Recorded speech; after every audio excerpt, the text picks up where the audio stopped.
ഓം ശാന്തി. ചെയ്യുന്ന കാര്യങ്ങളെയൊക്കെ തന്നെ ഏറ്റവും പെർഫെക്റ്റായിട്ട് ചെയ്യണം എന്നാഗ്രഹിക്കാത്ത ആരും ഉണ്ടായിരിക്കില്ല.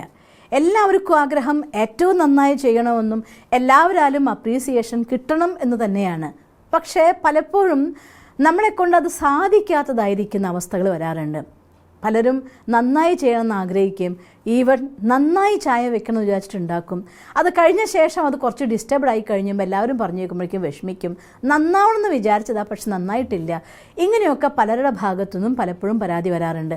വേറൊരു കാര്യം കൂടെ, ഈ ഒരു കാര്യം തൻ്റെ ജീവിതത്തിൻ്റെ വ്രതമാക്കി മാറ്റിയാൽ എന്തും നേടിയെടുക്കാനുള്ളതായിട്ടുള്ള ഊർജം നിങ്ങൾക്ക് നേടാൻ സാധിക്കും എന്നുള്ള കാര്യം സത്യമാണ്. അതിനെന്ത് ചെയ്യണമെന്നറിയോ? ഏതൊരു കാര്യവും നമ്മൾ ആദ്യം തുടങ്ങുന്ന സമയത്ത് ചിലപ്പോഴൊക്കെ തെറ്റോ അബദ്ധങ്ങളോ ഒക്കെ സംഭവിക്കാം. ആയിക്കോട്ടെ, അബദ്ധങ്ങൾ സംഭവിക്കുമ്പോഴും ഒരു കാര്യം ഉണ്ടാക്കിയത് ബെസ്റ്റായി എന്ന് പറയുമ്പോൾ പലപ്പോഴും ഞാൻ കാണാറുണ്ട്, എന്തെങ്കിലും സ്വീറ്റ്സ് ഉണ്ടാക്കി, ഓ സൂപ്പർ പെർഫെക്റ്റ് ആയിരിക്കുന്നു, പിന്നെ വല്ല കാലത്തൊരിക്കൽ എപ്പോഴെങ്കിലും ഒരിക്കൽ അത് ഉണ്ടാക്കുക, കാരണം ഉണ്ടാക്കിയത് നന്നായി, അപ്പോൾ അതുകൊണ്ട് ഉണ്ടാക്കണം എന്നുള്ള വിചാരം വരുന്നേ ഇല്ല. ഉണ്ടാക്കിയത് മോശമായിപ്പോയി എങ്കിൽ അയ്യോ ഞാൻ ഉണ്ടാക്കിയത് മോശമായിപ്പോയി, ഇനി ഞാൻ ഉണ്ടാക്കില്ല എന്ന് പറയുന്ന ആൾക്കാരെയും കാണാം. രണ്ടും നമുക്ക് മാറ്റി വെക്കേണ്ട കാര്യമാണ്. സക്സസ് കൊണ്ടുണ്ടാകുന്ന നെഗറ്റീവ് ഇമോഷൻസും അഥവാ തെറ്റുകൊണ്ടുണ്ടാകുന്ന ഫെയിലിയർ കൊണ്ടുണ്ടാകുന്ന നെഗറ്റീവ് ഇമോഷൻസും രണ്ടും നമ്മുടെ ലൈഫിൽ മുന്നോട്ടുള്ള യാത്രയിൽ തടയുന്ന കാര്യമാണ്. ഒരു പ്രാവശ്യം തെറ്റിയാൽ വീണ്ടും വീണ്ടും വീണ്ടും ചെയ്തുകൊണ്ട് അത് നന്നാക്കാവുന്നതേ ഉള്ളൂ. പക്ഷെ ഒരു കാര്യം ഏറ്റവും നന്നായി ചെയ്യാൻ വേണ്ടി ആദ്യം ശ്രദ്ധിക്കേണ്ടത് എന്താണെന്നറിയോ? ചെറിയ കാര്യങ്ങളായിട്ടൊന്നുമില്ല. പലപ്പോഴും വലിയ വലിയ കാര്യങ്ങൾ നടത്തി വരുമ്പോൾ അതിനിടയിൽ ഉണ്ടാകുന്ന കൊച്ചു കൊച്ചു കാര്യങ്ങൾ അശ്രദ്ധയാണ് ആ കാര്യങ്ങളുടെ പെർഫെക്ഷൻ കുറയ്ക്കാറ്. അതുകൊണ്ട് ചെറുതായിട്ടൊന്നുമില്ല എന്ന് മനസ്സിലാക്കിക്കൊണ്ട്, ഈവൻ നമ്മളൊരാളെ ഫോൺ വിളിച്ചിട്ട് നോക്കൂ നമ്മൾ ഇത്ര മണിക്ക് എല്ലാവരും ഒത്തുചേരട്ടോ എന്ന് പറയുമ്പോൾ എല്ലാവരോടും കമ്മ്യൂണിക്കേറ്റ് ചെയ്യുന്നതായിരിക്കുന്ന ആ ഒരു കമ്മ്യൂണിക്കേഷൻ, ഒരു ഫോൺ കോളിൻ്റെ കാര്യമേ ഉള്ളൂ, അതും വളരെ ഇമ്പോർട്ടൻ്റ് ആയിട്ടുള്ള കാര്യമാണ്. ഈ വട്ടം നമ്മളെല്ലാവരും ഒത്തുചേരുന്ന സമയത്ത് നമ്മളെല്ലാവരും ഇരിക്കേണ്ടത് എങ്ങനെയായിരിക്കും ആ ഒരു ചെറിയ ചിന്തയാണ്. പക്ഷെ വരുന്ന സമയത്ത് അപ്പം നമുക്ക് അഡ്ജസ്റ്റ് ചെയ്യാം, അപ്പം നോക്കാമെന്ന് വിചാരിച്ചാൽ ഒരിക്കലും ആ സീറ്റിംഗ് കംഫർട്ടബിൾ ആയിരിക്കില്ല. നമ്മളെല്ലാവരും ഒത്തുചേരുമ്പോൾ എങ്ങനെ ഇരിക്കണം എന്നുള്ള ഒരു കൊച്ചു ചിന്ത, അത് നിങ്ങളുടെ വരുന്ന സമയത്ത് എല്ലാവർക്കും കൊടുക്കുന്ന ആദരവാണ്. ഇതേ രീതിയിൽ നമ്മൾ ചെയ്യുന്ന ആഹാരം ഉണ്ടാക്കാവട്ടെ, ബെഡ്റൂമിൽ ബെഡ്ഷീറ്റ് വിരിക്കുന്നതാവട്ടെ, നമ്മുടെ തുണീനെ അലമാരിയിൽ മടക്കി വെക്കുന്നതാവട്ടെ, ഈവൻ എൻ്റെ പേഴ്സണൽ ഡ്രസ്സിങ് ആവട്ടെ, നമ്മുടെ മുടി കോംബ് ചെയ്യുന്നതാവട്ടെ, എണ്ണ തേക്കുന്നതാവട്ടെ, അഥവാ നിങ്ങൾ ആഹാരം കഴിക്കുന്നതായിട്ടുള്ള ടേബിൾ മാനേഴ്സ് ആവട്ടെ, എന്തെല്ലാം കൊച്ചു കൊച്ചു കാര്യങ്ങൾ നമ്മുടെ ജീവിതത്തിലുണ്ടോ, ചെയ്യുന്ന എല്ലാ കാര്യങ്ങളോടും ആദരവോടു കൂടി ചെയ്യാൻ സാധിക്കുമെങ്കിൽ, കഴിക്കുന്ന പ്ലേറ്റിൻ്റെ ഉള്ളിൽ അവിടെ ഇവിടെയും ചോറിൻ്റെ വറ്റിരിക്കുന്നുണ്ട്, അതൊക്കെ നമ്മൾ അത് സാരമുള്ള കാര്യമില്ല, ഒരു വറ്റല്ലേ എന്ന് പറഞ്ഞ് വേസ്റ്റ് ആക്കരുത്. എൻ്റെ അമ്മ പഠിപ്പിച്ച പാഠം ഇന്ന് ഞാൻ ഓർക്കാറുണ്ട്. പ്ലേറ്റിൻ്റെ ഉള്ളിൽ കഴിച്ചു കഴിഞ്ഞ ശേഷം ഒരംശമെങ്കിലും ആഹാരം ആ പ്ലേറ്റ് ഉണ്ടാവരുത്, അന്നത്തോട് കാണിക്കുന്ന അനാദരവാണ് എന്ന്. അന്നു മുതൽ ഇന്ന് വരെ എൻ്റെ ജീവിതത്തിലെ പ്രിൻസിപ്പിളാണത്. അത് ഒരു കാലഘട്ടത്തിലും ആഹാരത്തിന് വേണ്ടി ചിന്തിക്കേണ്ടി വരാത്ത രീതിയിലുള്ളതായിട്ടുള്ള സുഖം എനിക്ക് തന്നിട്ടുണ്ട്. ആഹാരത്തെ ഞാൻ വാല്യൂ ചെയ്യുന്ന ആളാണ്. അതുകൊണ്ട് എനിക്ക് ഇഷ്ടമുള്ള ആഹാരങ്ങൾ എന്നും എൻ്റെ അടുത്ത് എത്തിച്ചേരാറുമുണ്ട്.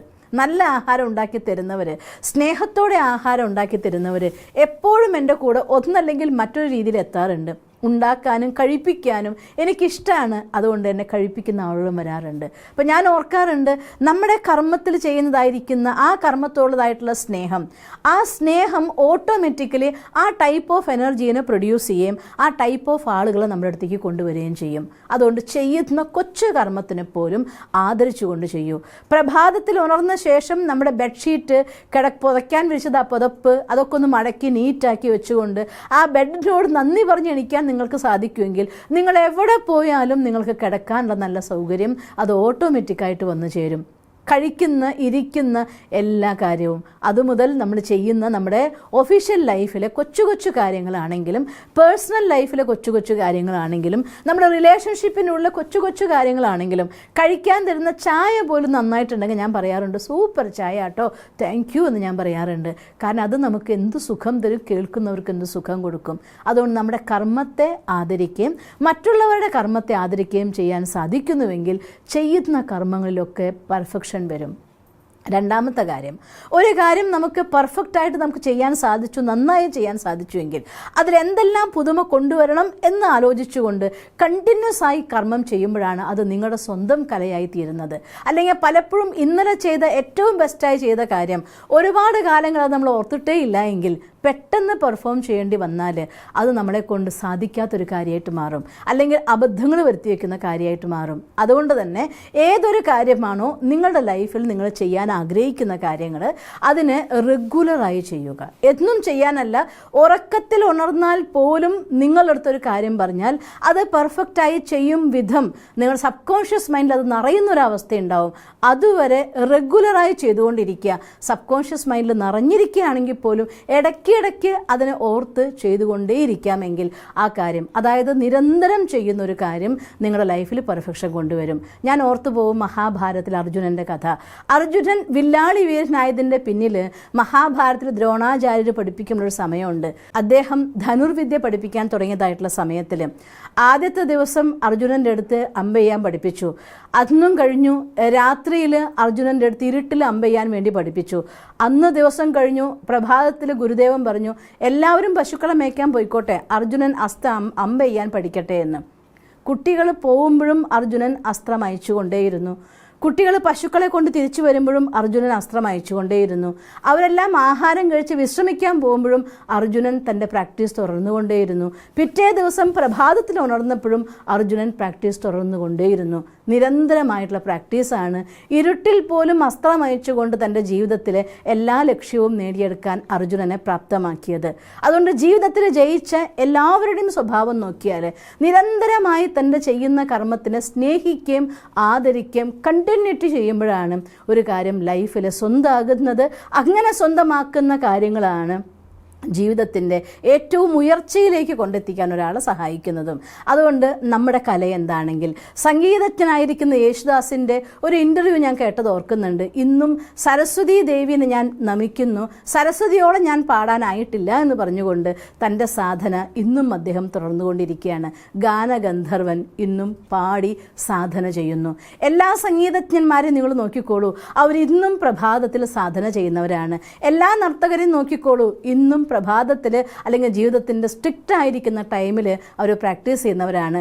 എല്ലാ നടിമാരെയും നോക്കിക്കോളൂ, അവർ ഏറ്റവും നല്ല അഭിനേതാവിൻ്റെ അവാർഡൊക്കെ വാങ്ങിയിട്ടുണ്ടാവും. തൻ്റെ എക്സസൈസും ശരീരത്തിൻ്റെ ഫിറ്റ്നസ് കീപ്പ് ചെയ്യാനും ആഹാരത്തിൻ്റെ കൺട്രോൾ ആവട്ടെ, വ്യായാമത്തിൻ്റെ കൺട്രോൾ ആവട്ടെ, അത്രയും സ്ട്രിക്റ്റായിട്ട് ചെയ്തുകൊണ്ടാണ് അവരും അവരുടെ ജീവിതത്തിൽ നേടിയെടുക്കുന്നത്. കൊച്ചു കാര്യമാണ്, നമുക്കിന്ന് ഇഷ്ടപ്പെട്ട ഫുഡ് സാരല്ലേ കഴിക്കാമെന്ന് വിചാരിച്ച് അവർ കഴിക്കുന്നില്ല.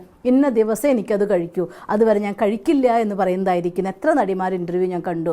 അതുകൊണ്ട് ജീവിതത്തിൽ നേടാൻ ആഗ്രഹിക്കുന്നവർ, ഉയർന്ന ലക്ഷ്യത്തിലെത്താൻ ആഗ്രഹിക്കുന്നുവെങ്കിൽ താൻ ചെയ്യുന്നതായിരിക്കുന്ന കൊച്ചു കൊച്ചു കാര്യങ്ങൾക്ക് വാല്യൂ ചെയ്തുകൊണ്ട് നിരന്തരം ചെയ്യാൻ വേണ്ടി ശ്രദ്ധിക്കുകയാണെങ്കിൽ നിങ്ങൾക്ക് എന്തും നേടാൻ സാധിക്കും.